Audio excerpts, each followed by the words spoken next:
বিশ্ব ক্রিকেটের সব রকম আপডেট পাওয়ার জন্য আমাদের চ্যানেলটিকে আজই সাবস্ক্রাইব করে রাখুন। একদিনের সিরিজ আর জেতা সম্ভব হবে না ভারতের পক্ষে। 3 ম্যাচের সিরিজের প্রথমটি টাই করে ফেলেছে ভারত, দ্বিতীয় ম্যাচও হেরে গেছে ভারত। রোহিত শুধু ম্যাচ শেষে বললেন, ম্যাচ হারলে খুবই যন্ত্রণা হয়, শুধু 10 ওভারে 6 উইকেট হারানো নয়, আমরা গোটা ম্যাচেই খারাপ খেলেছি। আসলে কলম্বোর পিচে ব্যাট করা খুব কঠিন ছিল, স্পিনারেরা যথেষ্ট সাহায্য পাচ্ছিলেন। রোহিত বললেন, এই ধরনের পিচে তাড়াতাড়ি মানিয়ে নিতে হয়। আমরা ভেবেছিলাম রাইটি আর লেফটি জুটি হলে স্ট্রাইক রেট পরিবর্তন করা সহজ হবে, কিন্তু তা হলো না।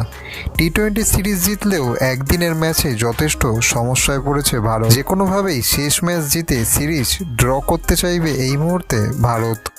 ভিডিওটি ভালো লেগে থাকলে বাংলার ক্রিকেট চ্যানেলটিকে অবশ্যই সাবস্ক্রাইব করে দিন।